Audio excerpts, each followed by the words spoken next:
Hello, everybody, and welcome back to Ultra Hope Girls, a Danganronpa podcast. Today, we have an extra special episode because we are interviewing Amanda Céline Miller, who, if you do not know, voices Junko Enoshima and Toko Fukawa, my doppelganger, and so I'm especially excited for this episode. Just so you know, this episode will spoil Trigger Happy Havoc, Goodbye Despair, and Ultra Despair Girls. Anyway, with that said, let's get into this very special episode. I'm Maddie. I'm Marin. I'm Caroline. I'm Junko Enoshima. And I'm Toko Fukawa. And we're the Ultra Hope Girls. 1, 2. Welcome to the Danganronpa podcast. You're on the threshold of an amazing episode. Showtime. Hello, everybody. Welcome back to Ultra Hope Girls. And today we are joined by an incredibly special guest. It is Amanda Céline Miller. Hello. Hi, guys. Thanks for having me. Hello, thank you for being here. Yeah, we're excited. So excited. Yeah. The voice of Toko and Junko and Shirokuma. Like, you've got all three. Nobody ever remembers Shirokuma. Thank you. Of course. And technically, I guess, the voice of Mukuro as well, because just those couple, like, little bit of audio or dialogue that we get at the very beginning of Trigger Happy Havoc, like, is technically Mukuro. That is true. So I'm like half the cast at this point. But Yeah. then within this character, we have, like we have Jamie Markey, who does it in the anime. We have Aaron Fitzgerald, who plays a couple of Junko's personalities in the game. So it's like a little family of Junkos within the the world that is already in Junko's head. Right. We love that. Our first question for you is, like, kind of a basic question, but we like to ask it anyway because everyone's stories are so unique and interesting. So we were curious how you got into voice acting. Well, I was always a very shy kid. Oh god, this is starting to sound like one of those recipes where you're like, I just want another recipe. They're like, when I was a child, I was very shy, and we had lemon squares. Let me tell you. Anyway, so when I was a kid, I was really shy, and I would, like, be like, okay, I'm going to perform for you guys, like, for my family, but I would be like, but don't turn around and don't look at me. And they were like, how are you going to be a performer if people don't look at you? So it's kind of funny that, like, I found a way. Like, eventually I got over that, and I did theater, and I do on camera now. But, like, voiceover was kind of this great little thing where it's like, I can be whatever I want, and nobody, like, I can kind of fade into the character. So in high school, I did theater. I got a scholarship to do theater at University of Maryland, so that was my major. And while I was in school, I did this voiceover workshop called Adventures in Voice Acting, taught by Tony Oliver. And after the workshop, he pulled me aside. He's like, you have a future in this business. So I was like, which sounds very Hollywood. I'm like, you got a future in this business, kid. But it kind of encouraged me to be like, okay, like, this is really fun. Where do they do this? So LA seemed kind of like the place to do it. And after I graduated college, I drove out to LA and settled out there, and I got an internship at a voiceover studio, but I made it clear, which is not always good because sometimes, like, you kind of just need to be professional and be like, no, I'm here to do this internship. But I was kind of like, okay, I'm here, I'm going to do a good job at my internship duties, but, like, I'm here because I'm an actor. So they kind of took pity on me and would, like, throw me a bone every once in a while. And whenever there was, like, Walla sessions, which is like extra work, like, where you're, like, in the background, and so it's like you'd play a bunch of different school girls in a hallway or whatever, and you're just improvising and just kind of like, oh yeah, have you taken that test? Oh my gosh, no, I haven't. And you're just kind of, whatever.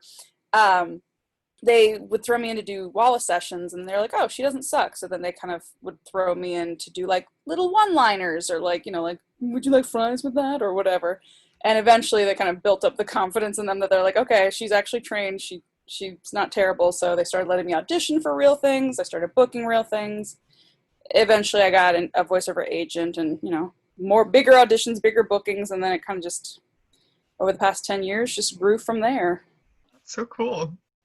Of all of those roles that you've been a part of, like, from small to big, what has been your favorite role so far? I mean, again, I'm sure you get this a lot, but it's like choosing between your children. But then again, I don't have children, and I have a feeling that you do have favorites, at least at times. Like, I think people are just, like, lying because everybody else is lying. They're like, oh, other people don't have favorites? Yeah, I totally don't have favorites. Right.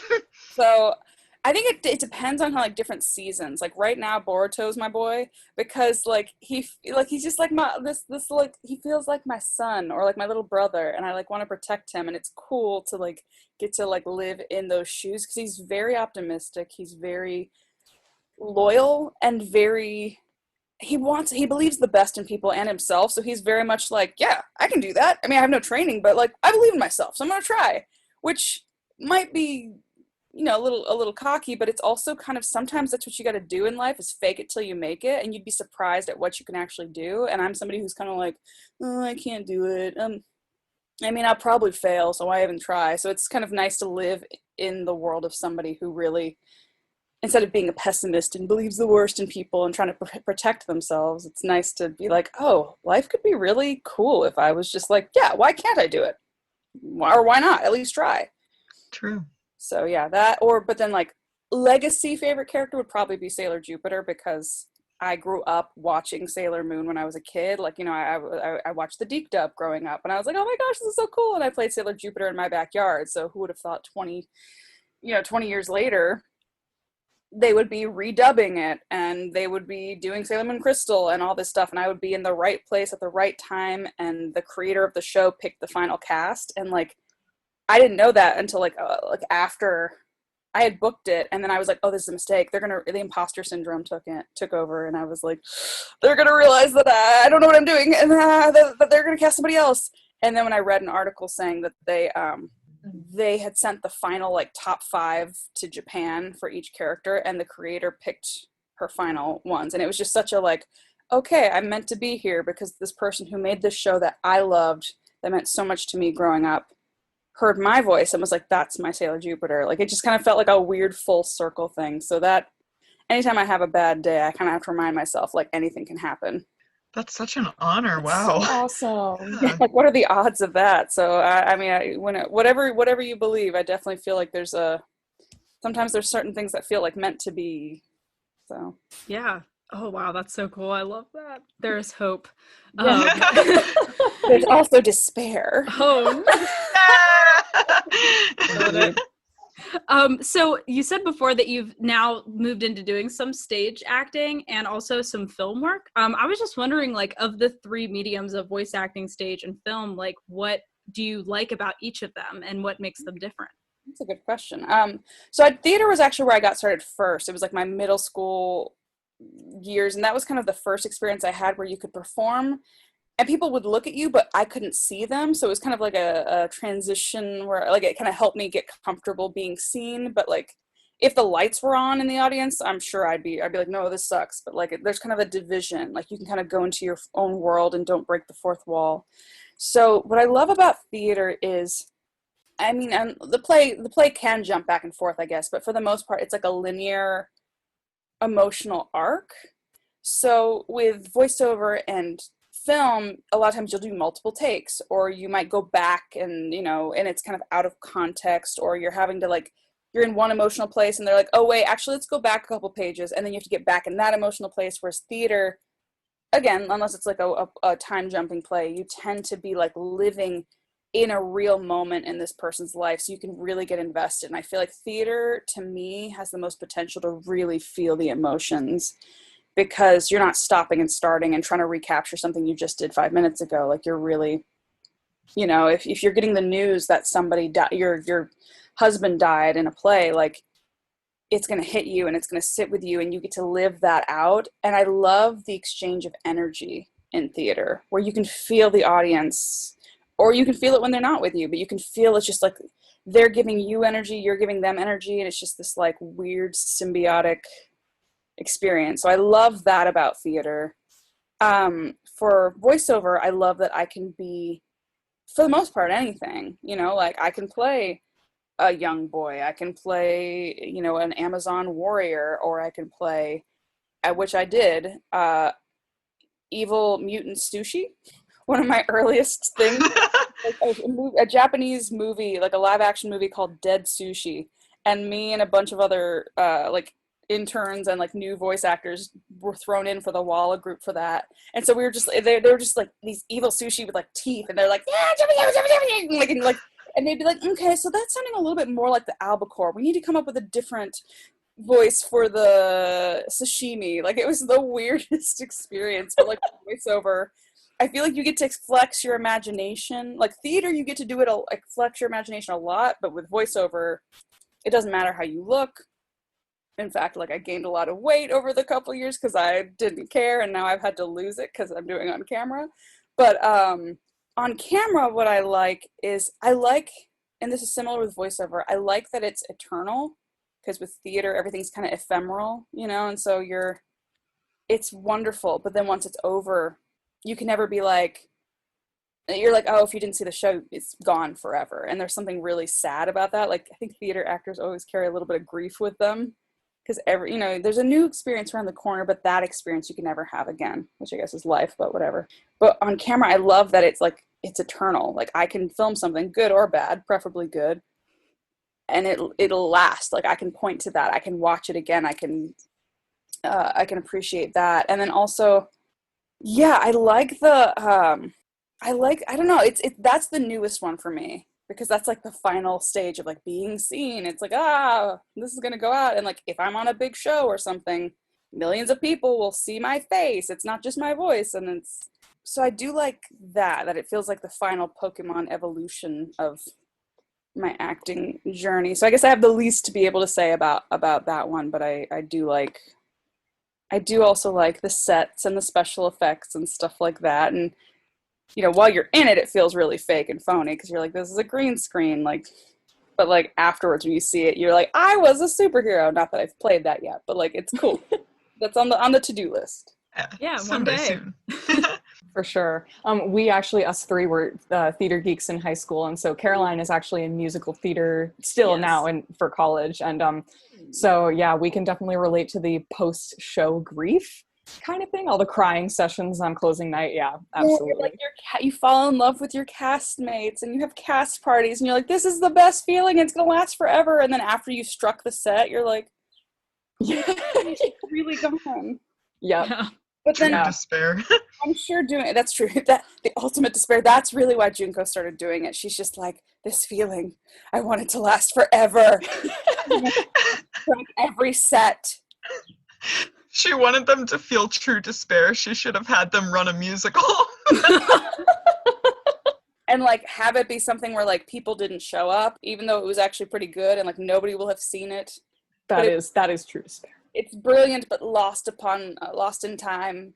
Our next question for you actually is, we saw on your website that you speak several languages, and so I was very, very curious if you could tell us a little bit more about like how you learned so many languages, and have you ever had an experience where you got to voice act or just act in general in another language? So I should state for the record, English is my native language. So like that, I'm not like, I can speak all these languages natively, but like my mom is from France, and so she's from a region in France called Alsace, which was taken over by Germany in a couple world wars. So it has a very high Germanic, like the Alsatian dialect has a lot of German and a lot of French, so a lot of people there speak both. So, and then my dad was in the Air Force, so I was born in Germany, so I can like speak conversational German. My mom says I can speak fluent French. I don't know, because my grammar's kind of bad, but she's like, no, you can get your point across and you sound fine.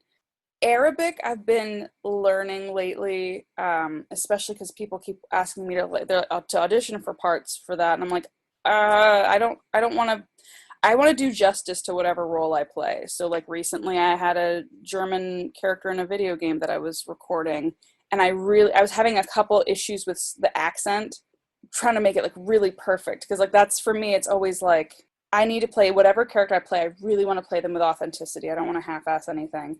So like I hired a dialect coach, even though I already know a German accent. I was like, I'm having issues on these areas. So like for Arabic, I was like, well, if they're going to bring me in for these parts, I want to make sure that if they need me to speak Arabic, I can at least sound like I can. And it's also just been like a fun challenge, because it's so different from English, and there's sounds that I'm not used to being as challenged with languages, because, a lot of European languages have a lot of similar, like, phonemes and stuff. But Arabic, there's times where I'm like, oh man, that's hard. I got to practice. And I feel like that's exciting to be like, to practice and practice and finally get it and be like, sabah, and like, be like, I did it, sabah, you know, or whatever. Like, it's kind of, also, it's a language my mom doesn't speak, and I'm competitive, so. Oh.